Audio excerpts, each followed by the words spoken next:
2024 has bombarded us with solid anime left and right, spring 2024 especially, and now, since we are officially in the middle of the year, I'm gonna give my top 10 of the absolute best anime we have gotten so far. This is of course not to say that the names that are not included in this list are not good. This is basically just the 10 anime that I hold in the highest regard, and since there are about 600 million isekai already released, I'm gonna ignore all of the isekai for today and make a separate video for the isekai that I have enjoyed the most in these past 6 months. And please like and subscribe, and let's get to that 1000 subscribers.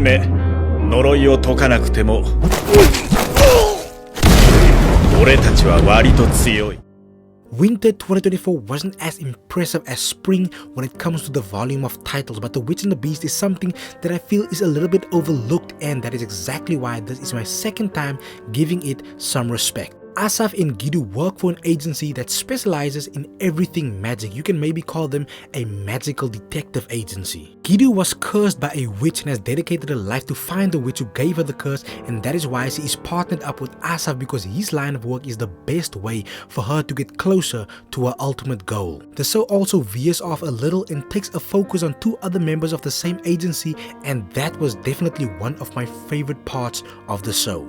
I wished they gave us a 24 episode season instead of a 12 episode one. I think they could have benefited from a longer season, but if they give us another season in the future, I'll be just as happy.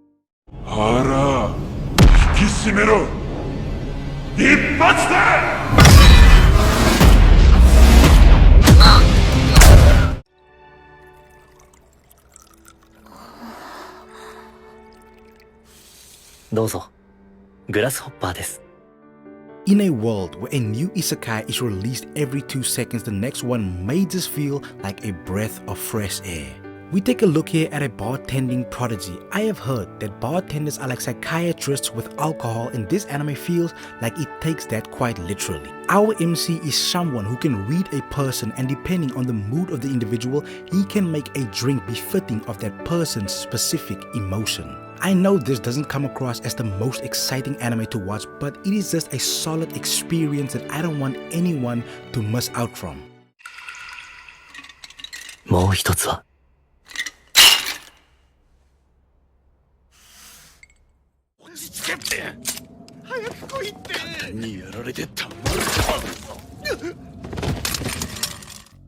The next show may not be the most explosive or exciting anime you will find in this video, but I loved every second of it. In this anime, we take a look at a top-tier professional hitman. He is one of the most proficient assassins Japan has to offer.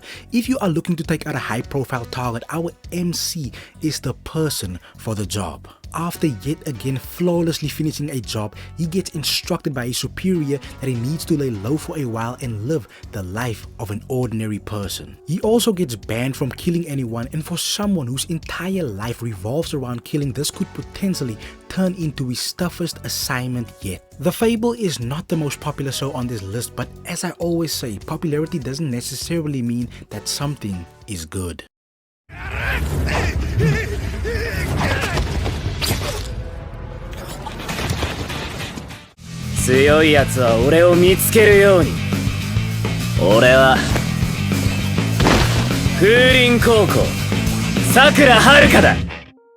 With everyone these days having such an obsession with amazing visual quality, Windbreaker has some of the crispiest animation 2024 has to offer.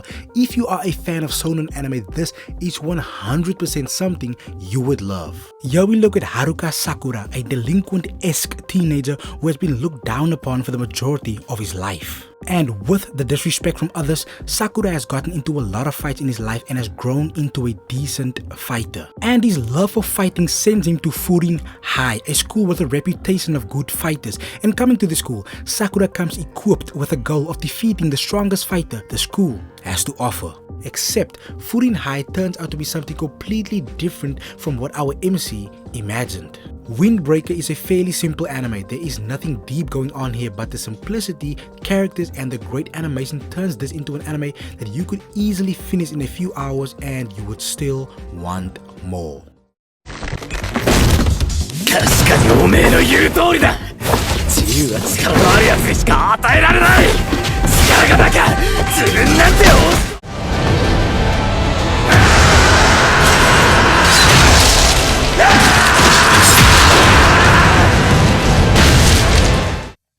Solo leveling has been one of the most popular shows to come out in 2024, and for good reason. It has all of the qualities you need for a great viewing experience. It takes place in a world where humans have begun to acquire supernatural abilities.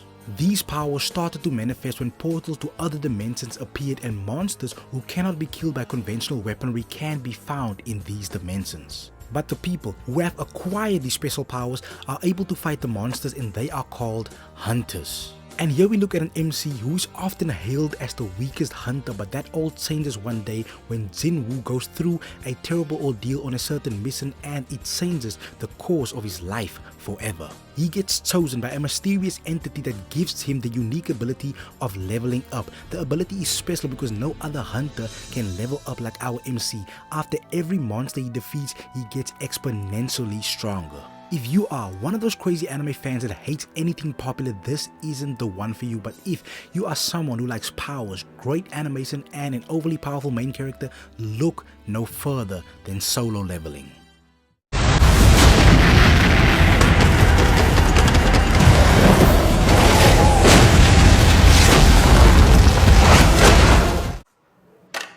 Koyama. Oi. Koyama, 門出。Potential, that is what I see in this one. With only 6 episodes in total so far, that includes an episode 0 that gives us a little insight into the future of the show, I am highly impressed. The show takes place in a Japan that is on the verge of a post-apocalyptic event, but during this imminent threat of war, it takes focus on the everyday lives of a group of high school girls.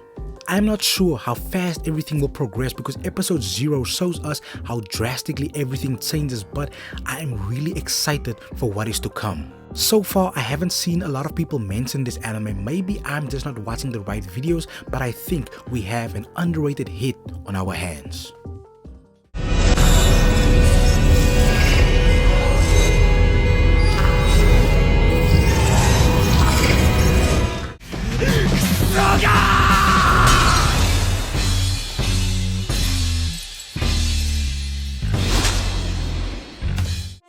Well, of course, Kaiju number 8 was gonna make it onto this list. It is one of the most exciting things the anime world has gifted to us in 2024. Here we look at a world where Japan is under constant attack from Kaiju, and there is only a specific group of individuals capable of defeating the monsters, and they are the Defense Force.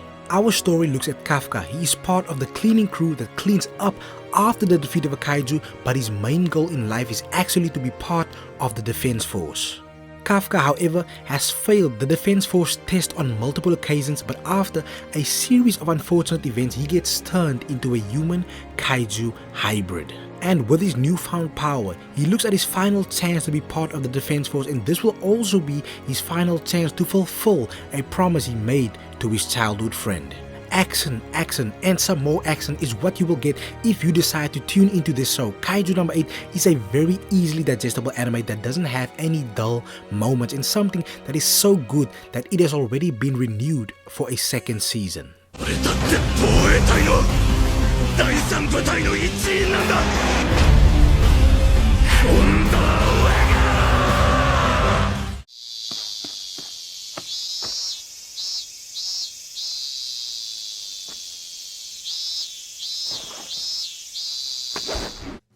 Baseball is not my favorite sport. The fact that I know absolutely nothing about it could be the reason. And while my knowledge of the sport is non-existent, after I finished the first episode of Oblivion Battery, there was no stopping me from watching this anime. Here we look at a highly talented duo of Pizza and Katza that has crushed the dreams of so many players aiming for greatness. But the reign of terror by Haruka Kiyomine and Kei Kaname was cut short when Kei got amnesia and they could not compete on their previous level anymore. By being such great players, they would have most likely gone to a private school of some sort, but they end up at a public school where they meet Taro Yamada.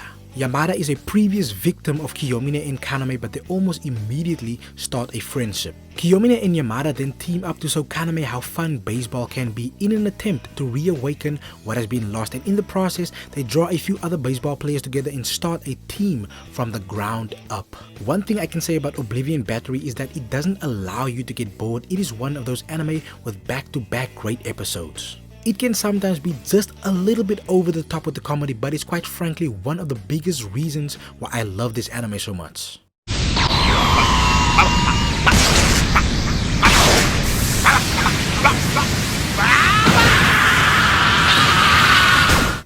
If this was something more serious and mature, it would have most likely still have been a solid watch, but the outrageous stupidity makes it a million times better.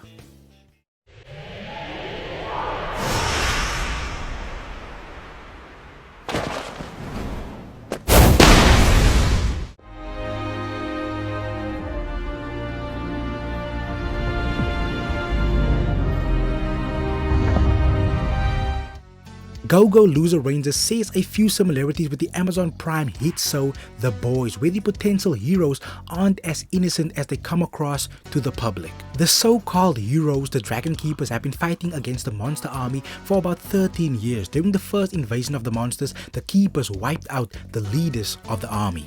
And now in the present day, they fight the remnants of the monster army every Sunday, but these fights are actually staged as a ploy to make themselves look good in the public eye. But Fighter D, who is part of the monster army, has had enough of being used and starts a plan to infiltrate and kill the Dragon Keepers. This mission, however, is going to be far more difficult because although D is immortal, he is still no match for the heroes. I have never liked the Power Rangers. I only watched it sometimes on TV because I didn't have a choice. So when I initially discovered this anime, I immediately dismissed it because of my Power Rangers hatred. And if I wasn't so open to new anime experiences, I could have potentially missed out on a wonderful anime.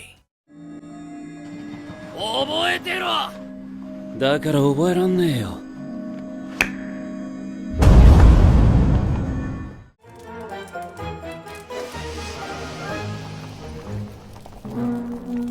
できたぞ。 I know most people would gravitate to a more epic anime to be the #1 pick like Solo Leveling for example, but Dungeon Messi just blew me away. It was so good that I feel highly positive that there won't be another anime that will come out this year that will top the experience I had with Dungeon Messi. I of course might be wrong, but that is just how much this one affected me. Dungeon Messi takes us to a world where people explore dungeons and it focuses on a small group that failed in their adventure.